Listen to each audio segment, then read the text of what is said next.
आप देख रहे हैं देश लाइव, देश की आवाज। आदाब, नमस्कार, सत श्री अकाल। देश लाइव में आपका स्वागत है। मैं हूं सहल कुरैशी। मणिपुर जल रहा है और आज से नहीं, 3 मई से लगातार जल रहा है।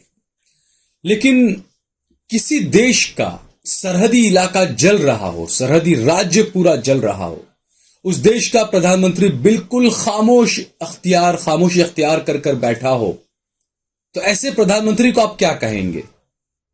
आप किसी को गूंगी बुढ़िया कहा करते थे, किसी को रेनकोट पहनकर नहाने वाला प्रधानमंत्री बोला करते थे, किसी को गूंगा प्रधानमंत्री बोला करते थे। लेकिन आप ऐसे प्रधानमंत्री बन रहे हैं कि आप कहीं पर भी जरूरी मुद्दों पर कुछ भी नहीं बोलते। पहलवान बेटियों के साथ में उत्पीड़न होता हो, पहलवान बेटियां आपके घर से चंद किलोमीटर दूर सड़कों पर बैठी है, आप खामोश हैं।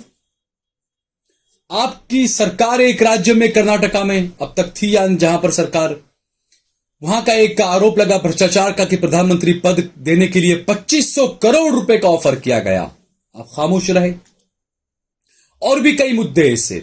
आपके ही गुजरात में एक बेटी का 21 साल की, जब वो गर्भवती थी तब उसका बलात्कार हुआ, उसके परिवार के कई लोगों की हत्या कर दी गई और 11 दोषियों को उम्र कैद की सजा भी हो गई। और आपकी गुजरात की सरकार ने उन दोषियों को फिर रिहा कर दिया, आप कुछ भी नहीं बोले।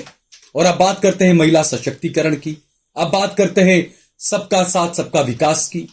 और आपकी जो खामोशी है, ये अब देश की जनता इसे समझने लगी है। देश की जनता को शायद अब समझ आने लगा है कि प्रधानमंत्री कैसा है, प्रधानमंत्री की कहनी में और कथनी में कितना अंतर है, या कथनी और करनी में कितना अंतर है। शायद लोग इसे अब समझने लगे हैं। प्रधानमंत्री तो बिल्कुल खामोश रहे, इतने दिनों से, 1 हफ्ते से ज्यादा का वक्त हो चुका, अब तक मणिपुर जल रहा था, प्रधानमंत्री खामोश रहे। लेकिन उन्हीं की पार्टी के वहां के जो मुख्यमंत्री हैं मणिपुर के, बीरेन सिंह, बीरेन सिंह ने कहा कि मणिपुर में जारी हिंसा में अब तक 60 से ज्यादा लोगों की हत्याएं हो चुकी है, जाने जा चुकी है। हालांकि ये मुख्यमंत्री ने कहा है, लेकिन लोग बता रहे हैं कि आधिकारिक आंकड़ा तो कुछ और ही है। और सरकारी आंकड़े के मुताबिक ये कहा गया कि 60 लोगों की जानें अब तक जा चुकी है, 1700 से ज्यादा घर लूटे गए हैं और 1041 से ज्यादा सुरक्षा कर्मियों की बंदूकें लूटी गई है। इतना गंभीर एक हिंसा हो रही है सरहद से जुड़े हुए एक इलाके में, और प्रधानमंत्री और उनका पूरा सिस्टम खामोश है। कोई चूं चां कुछ भी नहीं, कोई कुछ नहीं कहेगा। अगर सरकार केंद्र में कांग्रेस पार्टी की होती तो बीजेपी क्या कर रही होती?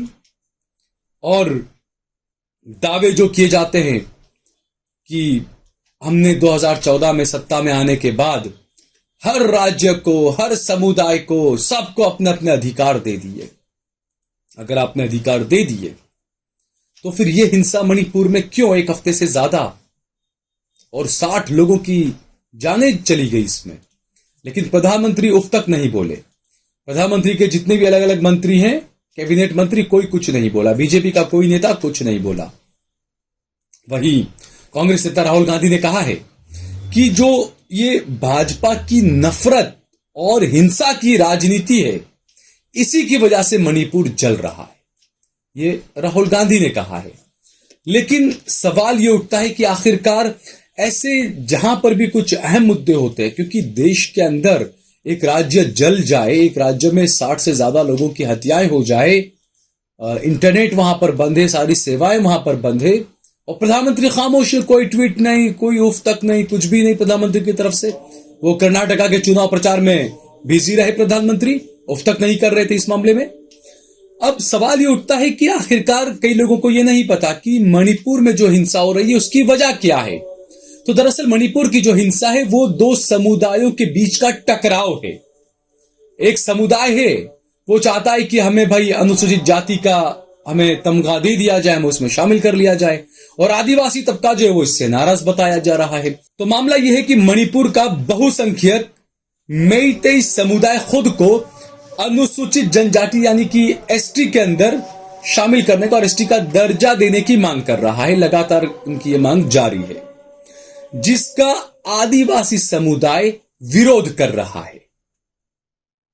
उनका कहना है कि इससे उनके संवैधानिक सुरक्षा उपाय और अधिकार प्रभावित होंगे, क्योंकि आदिवासियों को जो जंगल जमीन का और वहां का जो संवैधानिक जो अधिकार मिले हुए हैं, तो ये आदिवासियों का कहना है कि अगर एसटी का दर्जा अगर मेइतेई समाज को अगर दे दिया गया तो आदिवासी समाज के अधिकार जो है वो इससे छीन जाएंगे।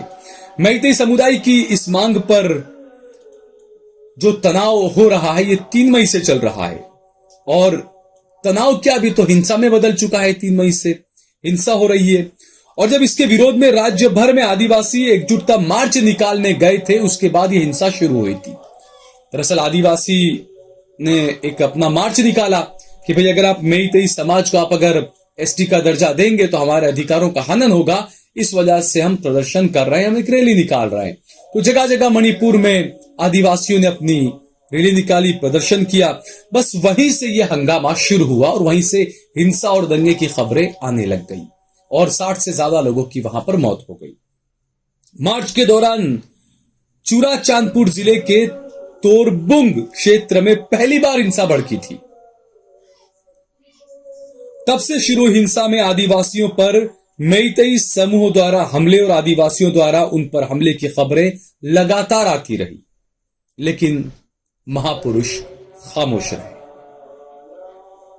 यह मुद्दा इस वजह से भी ज्यादा ज्वलंत हो गया था क्योंकि मणिपुर हाईकोर्ट ने बीते 27 मार्च को राज्य सरकार को निर्देश दिया था कि वो मेइतेई समुदाय को अनुसूचित जनजाति में शामिल करने के संबंध में केंद्र को एक सिफारिश सौंपें, ये कोर्ट ने कहा था।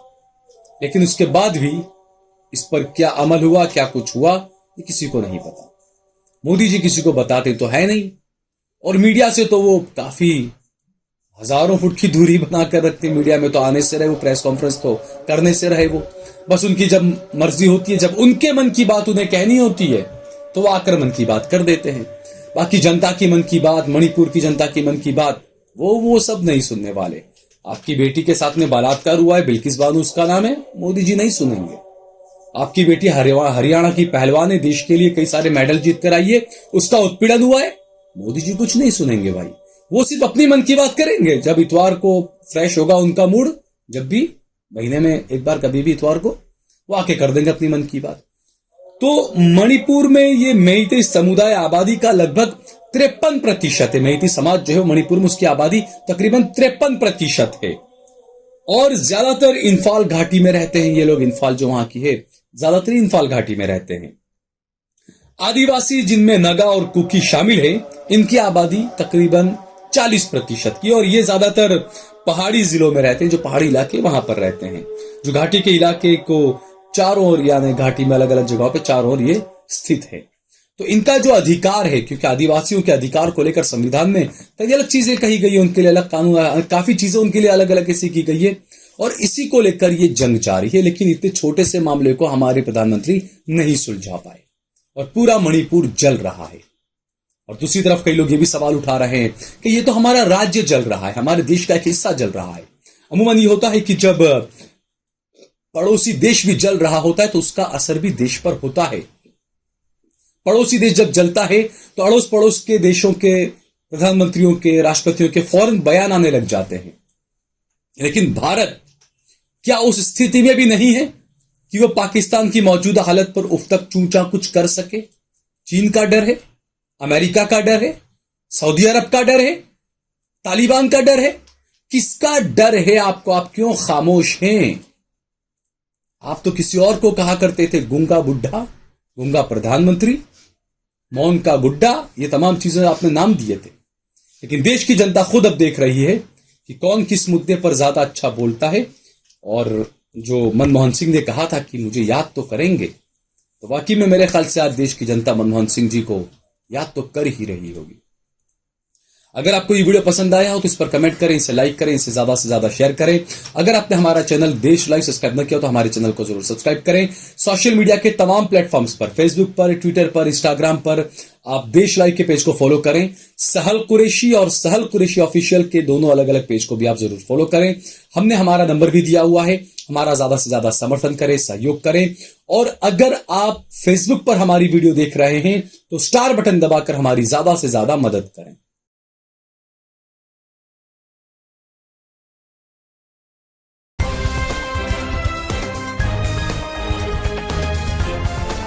देश और दुनिया की तमाम छोटी और बड़ी खबरों के लिए हमारे चैनल को सब्सक्राइब करना न भूलें और बेल का बटन जरूर दबाएं।